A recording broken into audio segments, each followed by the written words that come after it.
क्रम में हमने 173(4) में BNS के अंतर्गत अपना वाद यहाँ की न्यायालय में दाखिल किया। और तैयारी पहले से कर रहे थे आप लोग?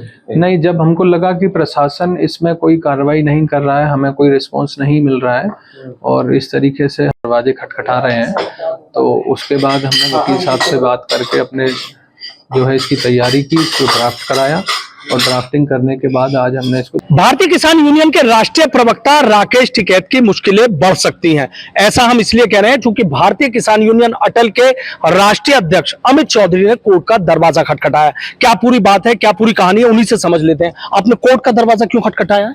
देखिए, जब प्रशासन ने हमारी कोई सुनवाई नहीं की तो हमें कोर्ट जाना पड़ा और हमें उम्मीद है कि न्यायपालिका, जहां देश का स्तंभ है, वहां न्यायपालिका हम लोगों की आस्थाओं को, जो देश प्रेमी हैं, जो देश हितैषी हैं, उनकी आस्था को चोट नहीं पहुंचाएगी और आवश्यक कार्रवाई ऐसे लोगों के खिलाफ होनी चाहिए। इसलिए आज हमने वहां की यहाँ न्यायपालिका में आकर वाद दाखिल किया है। किसके खिलाफ, क्या पूरा मामला है? देखिए, राकेश टिकैत के खिलाफ जो बांग्लादेश वाला बयान का मामला था, जिस पर हमने प्रशासन का एक एक से पूरे उत्तर प्रदेश के अधिकारियों में जाकर ये कहा कि इस मामले में उत्तर प्रदेश सरकार और प्रशासन जो संज्ञान ले, लेकिन जब उन्होंने कोई कार्रवाई नहीं की तो आज हमने 173/4 में BNS के अंतर्गत अपना वाद यहाँ के न्यायालय में हमने जो है दाखिल किया है और हमें पूरी आशा है कि हमारे वाद पर उन्होंने 29/9/24 जो है डेट दी है अगली सुनवाई के लिए।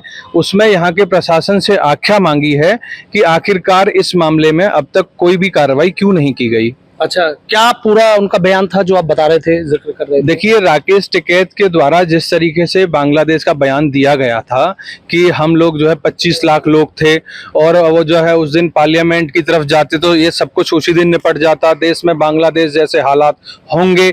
मैं कहना चाहता हूं, देखो, इस बात को लेकर चूंकि इसमें सरकार और प्रशासन को जो है कार्रवाई करनी चाहिए। ऐसा पहली बार नहीं हुआ है, ऐसा पहले भी देखने के लिए मिला है। अमेरिका में एक खालिस्तानी संगठन ने 2020 अगस्त में ये कहा था कि जो भी भारत के लाल किले पर हमारा तिरंगा उतार के खालिस्तानी झंडा फहराएगा उसको $125,000 का इनाम दिया जाएगा।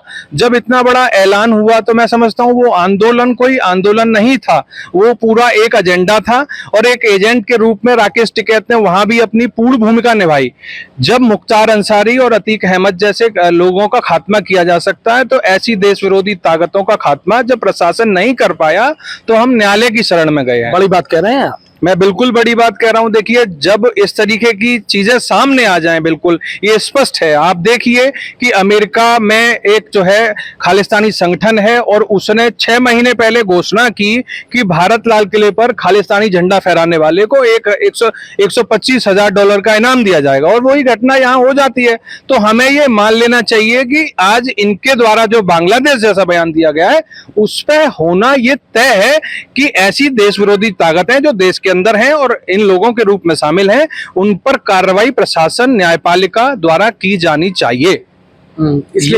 इसलिए आज हम कोर्ट गए हैं और हमें पूरी आशा है कि देश हित में न्यायपालिका के द्वारा उचित फैसले लिए जाएंगे। पहले अधिकारियों को यहाँ भी एप्लीकेशन दी थी आपने? मैं यहाँ के अधिकारी SSP साहब के यहाँ पहुंचा, अपने आगरा में दिया, आगरा मंडल के सभी अधिकारियों को दिया, इनके जिला मुजफ्फरनगर में DM साहब को दिया। जब मैं चारों तरफ से हार गया, प्रशासन ने, शासन ने इस पर कोई कार्रवाई नहीं की, तब आज माननीय न्यायपालिका का गेट हमने खटखटाया है।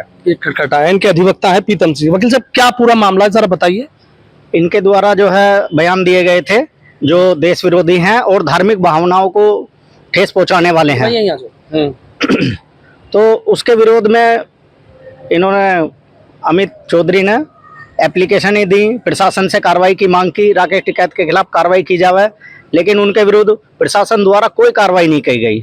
तो इसलिए आज उन्होंने माननीय न्यायालय का दरवाजा खटखटाया है और भारत का स्तंभ जो है माननीय न्यायालय, न्याय के लिए हर कोई जाता है वहाँ, तो न्याय की पूरी आस है। और किस कोर्ट में गए हैं और किस धारा में आपने कराया है? 173(4) में गए हैं और थाना पुलिस से आख्या मांगी गई है और ACGM 5 कोर्ट है, उसमें गए हैं हम। कोई तारीख लगी है फिर आगे? तारीख लगी है, डेट नियत है, अपने आख्या मांगी गई है कोर्ट द्वारा और उस पर कार्रवाई की जाएगी। क्या तारीख है? 27/9/24 डेट है और आख्या मांग के फिर इनके खिलाफ कार्रवाई की जाएगी आगे कोर्ट द्वारा। क्या उम्मीद लग रही है, क्या होता है ऐसे केस में? ऐसे केस में कोर्ट जो है कार्रवाई करती है और सारे एविडेंस लगाए हैं हमने, सब एनेक्चर दिए हैं, जो भी अब तक इन्होंने बयान दिए हैं उनकी कॉपी लगाई है और रिकॉर्डिंग है वो भी दी है कोर्ट में, और कोर्ट उन्हें साक्ष्य के रूप में स्वीकार करके न्याय प्रदान करेगी। बहुत बहुत शुक्रिया। तो देखिए, जो बांग्लादेश को लेकर राकेश टिकैत ने बयान दिया था, उसी बयान का जो मामला है वो गरमाया हुआ है, तूल पकड़ा हुआ है।